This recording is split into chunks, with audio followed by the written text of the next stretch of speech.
लग रहा है कि इस टाइम हमारे पास कोई कैप्टन है हमारी स्क्वाड के अंदर कि हम लोग उसके ऊपर रिलाई कर सकेंगे, वो अच्छे decisions on the ground crucial stage के अंदर अगर कोई भी मूवमेंट इस तरह का है तो अपने हाथों से ऐसा फैसला करे कि हम लोग कहेंगे वाकई ये नीड थी? देखिए मेरे ख्याल से आपने सबसे बड़ी गलती ये की थी, इससे पहले जो आपने कप्तान, पहले तो बार बार आपने कप्तान चेंज किया। बहुत ज्यादा। मैं एक सवाल ये करता हूँ कि रिजवान की कप्तानी में क्या मसला था कि आपने उसको वर्ल्ड कप से पहले या कुछ अर्सा पहले आपने चेंज कर दिया? पहली बात तो ये, उस वक्त ये डिबेट चल रही थी कि सलमान की टीम में जगह पर डिबेट चल रही थी कि वो टीम में जगह बनती है कि नहीं बनती है कि T20 फॉर्मेट में आपने कप्तान बना दिया। ठीक है, वही काम किया जो शान मसूद के साथ किया था कि शान मसूद के 15 फेलियर से और आपने पकड़ के कप्तान बना दिया था। ठीक है, वही काम आपने यहाँ पे किया। तो मेरे ख्याल से अगर आपने कप्तान चेंज करना है, मेरे इन माय ओपिनियन, ठीक है, किसी को सही लगता है नहीं लगता, रिजवान इस वक्त मेरे ख्याल में बेहतरीन चॉइस। सॉरी लेकिन मुकद्दस मेरे ख्याल है T20 फॉर्मेट के कैप्टन का पूछनी है, और रिजवान T20 के कैप्टन कभी नहीं रहे पाकिस्तान के लिए, वनडे के कैप्टन रहे हैं। लेकिन T20 में तो इससे बाबर आजम के बाद शाहीन शाह अफरीदी ने कैप्टनसी की, शादाब खान ने की, उसके बाद आगा सलमान ने की। रिजवान का भी मेरा ख्याल है कि T20 के लिए भी अगर आप अच्छा आपको बिल्कुल in my opinion, because Rizwan को वनडे की कैप्टनसी से चेंज किया गया। आपका देखें प्रॉब्लम क्या है, विकेट कीपर का भी आपका इशू है। हम उसको उस्मान तो मेरे ख्याल से कि अब आपको डिसीजन ले लेना चाहिए उस्मान के हवाले से। ठीक है, आप अगर बाबर को आप रेस्ट देते हैं, साथ में आप उस्मान हो गया, साइम हो गया T20 से, आप इनको शादाब को इनको आप रेस्ट दे सकते हैं। नवाज को मैं नहीं कहूंगा, नवाज क्योंकि देखें लास्ट ईयर आपका सबसे सक्सेसफुल प्लेयर जो है वो नवाज था। लेकिन सर जब आईसीसी टूर्नामेंट्स में परफॉर्मेंस आ ही नहीं रही तो क्या करें फिर उसका? फिर आईसीसी टूर्नामेंट में अगर आपने बाहर बिठाना तो फरहान ही बचता है, फिर तो फरहान ही बचता है। लेकिन शादाब भी जो है वो भी या उस्मान तारिक को चलो आप मार्जिन दे सकते हैं, बाकी कोई भी नहीं बचता फिर तो आपके पास। अगर आपने लेकिन मैं कहना चाह रही हूँ कि उनका ये पहला टूर्नामेंट नहीं था जिसमें वो हमारे साथ गए। शाहिद रज़ा फरहान का पहला टूर्नामेंट था, तो अगर हम ख्वाजा नाफिज जो थे वो उनका भी पहला टूर्नामेंट था।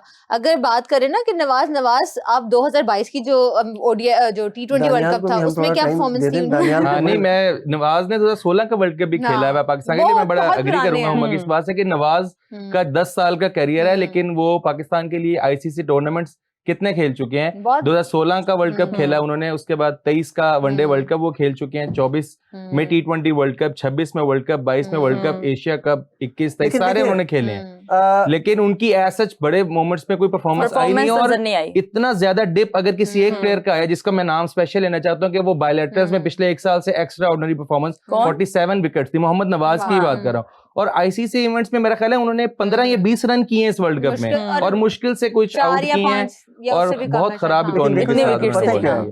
आप कभी भी किसी प्लेयर को सेलेक्ट करते हैं या टीम में जगह देते हैं, आप ये अलग अलग टीम नहीं बनाते ना कि ये टीम आईसीसी इवेंट्स के लिए, ये बायलैटरल के लिए।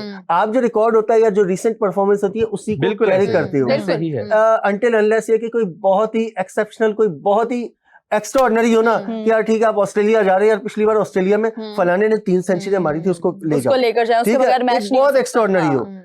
ऐसी एग्जांपल लेकिन कम होती हैं, तो आपको जाहिर सी बात है कि जो रिसेंट परफॉर्मेंस होती है उसको कैरी करना पड़ता है। देखिए वर्ल्ड कप में लेके जाने की बात नहीं हो रही, लेकिन वर्ल्ड कप से वापस आने के बाद जो प्लेयर्स नवाज में बहरहाल मैं थोड़ा सा वो हूँ कि मुझे लगता है कि नवाज के बाद अगर हमारे पास लेफ्ट आर्म स्पिन में इस टाइम पे अरफात मिन्हास और मेहरान मुमताज, ये दो बहुत अच्छे ऑलराउंडर्स हैं जिनको हमें पॉलिश करने की जरूरत है। पीएसएल में भी ऐसा इनको इतना क्लियर चांस नहीं मिलता। अरफात मिन्हास कराची से खेले हैं लास्ट सीजन, उनको भी इतने पूरे मैचेस नहीं मिले। मेहरान मुमताज पेशावर जल्मी से खेलते हैं, वो फ्लैट विकेट पिंडी में, उनको भी इतने मैचेस नहीं मिलते।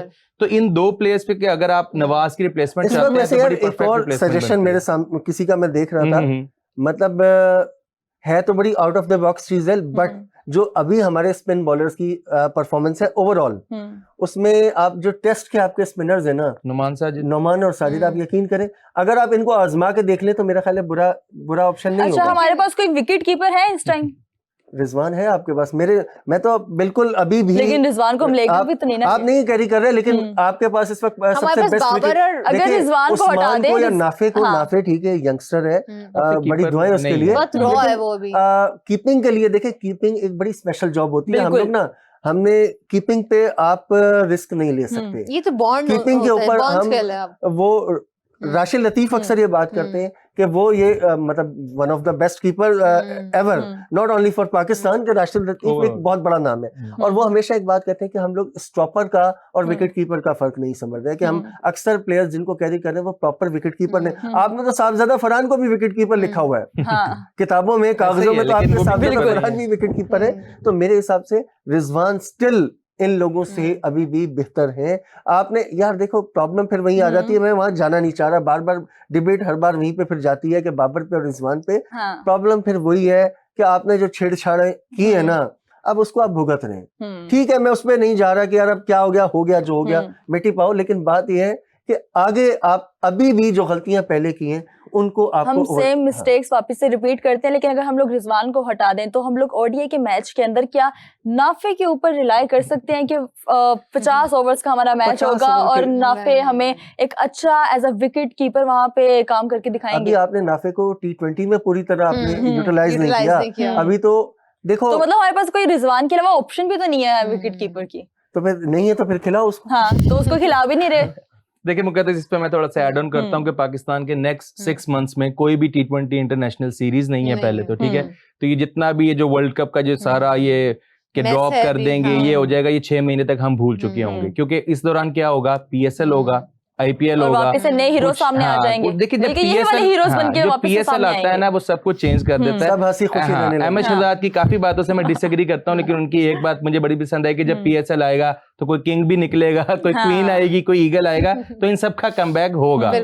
तो वो चीजें हम भूल चुके होंगे तब तक, इसीलिए भी आप देख रही है ना ही कोई कैप्टनसी चेंज की कोई बात हुई है अभी तक, ना ही माइक हैसन पे कोई बात हुई है, बिकॉज पाकिस्तान के भी नेक्स्ट 6 मंथ्स तक कोई T20 इंटरनेशनल सीरीज नहीं है। बात रही वनडे सीरीज की, जिस तरह आप अगर कीपर की बात कर रहे हैं ना, मोहम्मद रिजवान वनडे फॉर्मेट में बेस्ट कीपर बैटर है पाकिस्तान के लिए, उनका तो ड्रॉप होने की बात ही नहीं है। और T20 में अगर मानी साहब नाम दे रहे हैं रिजवान का, तो फिर रिजवान साहब उनकी ना मानी साहब ओपनिंग में ही जगह बनती है रिजवान की, और ओपनिंग में आपको ठीक ठाक छेड़छाड़ करनी पड़ेगी अभी इस टाइम पे। 6 महीने का टाइम है, बड़ा कुछ चेंज होगा। PSL में मुल्तान की कैप्टनसी, पिंडी की कैप्टनसी भी रिजवान कर रहे होंगे, तो काफी चीजें हमें ना PSL के बाद और क्लियर होंगी कि हमारी T20 की जो टीम है वो किस साइड पे जा रही है।